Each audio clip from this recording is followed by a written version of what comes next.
नमस्कार, मैं हूं इंद्रजीत और आप देख रहे हैं बुक्स न्यूज। ग्लोबल डिफेंस की दुनिया में इस वक्त एक ऐसी खबर ने खलबली मचा दी है जिसने पेंटागन से लेकर व्हाइट हाउस तक हड़कंप मचा दिया है। आसमान का वो सफेद दानव फिर से जाग उठा है, जिसकी एक दहाड़ से बड़े बड़े देशों के एयर डिफेंस सिस्टम कागज की तरह ढेर हो जाते हैं। जी हाँ, हम बात कर रहे हैं रूस के सबसे घातक और दुनिया के सबसे विशाल बॉम्बर तु-160 टुपोलेव तु-160 की। खबर है कि राष्ट्रपति पुतिन ने इस फ्लाइंग मॉन्स्टर को नए और बेहद सीक्रेट अपग्रेड्स के साथ फिर से एक्टिव कर दिया है। आखिर इस विमान में ऐसा क्या है कि इसे देखते ही नाटो देशों में रेड अलर्ट जारी हो जाता है। क्या यह बॉम्बर बिना रडार की पकड़ में आए अमेरिका के दिल तक पहुंच सकता है? आज की इस विशेष रिपोर्ट में हम तु-160 की उन खूबियों का पर्दाफाश करेंगे जो अब तक दुनिया से छिपाई गई थीं। इतिहास की झलक, कोल्ड वॉर का बदला। इस रूसी दानव को समझने के लिए हमें थोड़ा इतिहास में पीछे जाना होगा। बात है कोल्ड वॉर शीत युद्ध के उस दौर की जब अमेरिका और सोवियत संघ के बीच हथियारों की एक अंधी रेस चल रही थी। उस समय अमेरिका ने अपना एक बेहद खतरनाक बॉम्बर बनाया था, B-1 लांसर। यह विमान रडार के नीचे छिपकर उड़ सकता था। जब रूस की खुफिया एजेंसियों को इसका पता चला तो मॉस्को में हड़कंप मच गया। रूसी वैज्ञानिकों को सख्त आदेश दिया गया, हमें अमेरिका के इस विमान से बड़ा, उससे तेज और उससे कई गुना ज्यादा खतरनाक हथियार चाहिए, और इसी जिद ने जन्म दिया तु-160 को। जब 1980 के दशक में इस विमान ने पहली बार उड़ान भरी तो अमेरिकी जनरल्स दंग रह गए। यह सिर्फ एक विमान नहीं, इंजीनियरिंग का चमत्कार था। इसे सफेद हंस क्यों कहते हैं? रूसी लोग इसे प्यार से व्हाइट स्वान, सफेद हंस बुलाते हैं। इसके पीछे दो दिलचस्प कारण हैं। पहला, इसका डिजाइन। जब यह आसमान में उड़ता है तो इसकी बनावट बिल्कुल एक खूबसूरत हंस जैसी लगती है। लेकिन दूसरा कारण खौफनाक है। इसका सफेद रंग कोई आम पेंट नहीं है। जब कोई न्यूक्लियर बम फटता है तो उससे इतनी तेज रोशनी और रेडिएशन निकलता है जो हर चीज को पिघला सकता है। इस बॉम्बर को सफेद इसलिए रंगा गया है ताकि परमाणु हमले के दौरान निकलने वाली उस जानलेवा रोशनी को यह रिफ्लेक्ट, परावर्तित कर सके और अंदर बैठे पायलट सुरक्षित रहें। स्विंगविंग टेक्नोलॉजी, रफ्तार का जादूगर। इसकी सबसे बड़ी खासियत इसकी स्विंगविंग टेक्नोलॉजी है। यह हवा में उड़ते हुए अपने पंखों का आकार बदल सकता है।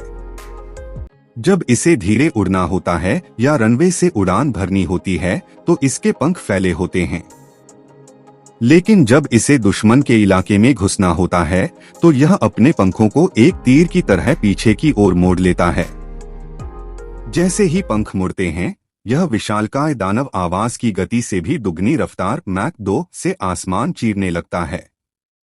यह इतना तेज है कि अमेरिका के कई एडवांस फाइटर जेट्स भी इसे पकड़ नहीं पाते। मौत का सामान, मारक क्षमता। किसी भी बॉम्बर की असली ताकत उसकी मिसाइलें होती हैं। तु-160 दुनिया का सबसे भारी लड़ाकू विमान है। यह अपने साथ करीब 40,000 किलोग्राम तक के हथियार लेकर उड़ सकता है। इसमें सबसे घातक हैं रूस की KH-101 और KH-102 क्रूज मिसाइलें। इसे ऐसे समझिए, इस विमान को दुश्मन की सीमा में घुसने की जरूरत ही नहीं है। यह रूस की सुरक्षित सीमा के अंदर उड़ते हुए हजारों किलोमीटर दूर मौजूद टारगेट पर मिसाइलें लॉक कर सकता है। इसे स्टैंड ऑफ कैपेबिलिटी कहा जाता है, यानी बिना रडार में आए, बिना सीमा लांघे यह दुश्मन के अहम ठिकानों को नेस्तनाबूद कर सकता है। यही वो बात है जो नाटो देशों को सबसे ज्यादा डराती है। यूक्रेन से रूस की वो सीक्रेट डील 1991 में जब सोवियत संघ टूटा तो रूस के 19 बेशकीमती तु-160 बॉम्बर यूक्रेन के हिस्से में चले गए। अमेरिका चाहता था कि यूक्रेन इन्हें नष्ट कर दे ताकि रूस कमजोर हो जाए। यूक्रेन ने कुछ विमानों को कबाड़ में बदल भी दिया, लेकिन तभी रूस ने एक मास्टर स्ट्रोक चला। उस समय यूक्रेन पर रूस के गैस और तेल का भारी कर्ज था। रूस ने ऑफर दिया, अपना सारा कर्ज माफ करवा लो, बदले में हमारे Tu-160 वापस कर दो। इस तरह रूस ने अपने इन दानवों को अमेरिका के जाल से बचाकर वापस हासिल किया।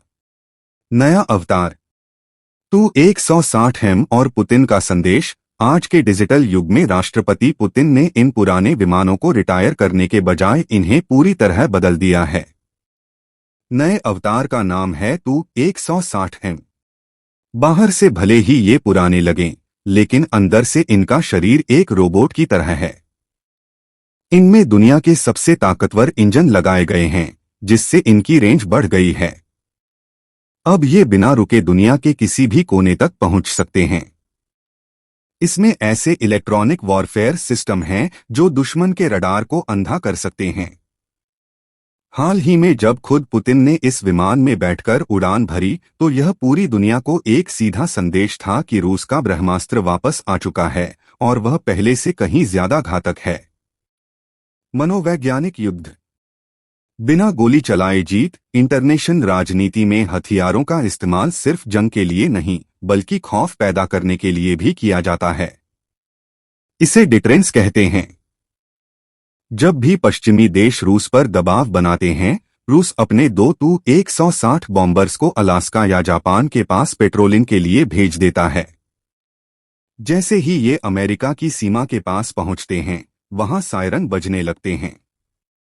रूस बिना एक भी गोली चलाए अमेरिका को यह एहसास दिला देता है कि हम तुम्हारे दरवाजे पर खड़े हैं। निष्कर्ष तो दोस्तों, यह थी रूस के उस सफेद दानव की कहानी जिसने ग्लोबल डिफेंस में भूचाल ला दिया है। अब सवाल यह है कि क्या आज के ड्रोन और स्टेल्थ जेट्स के जमाने में यह विशालकाय बॉम्बर वाकई अमेरिका के लिए खतरा है, या यह सिर्फ पुतिन का एक मनोवैज्ञानिक खेल है? आपकी इस पर क्या राय है?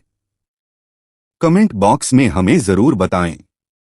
अगर आपको यह डीप एनालिसिस पसंद आई हो तो वीडियो को लाइक करें और देश दुनिया की ऐसी ही सच्ची और बड़ी खबरों के लिए वुक्स न्यूज को अभी सब्सक्राइब करें। जय हिंद।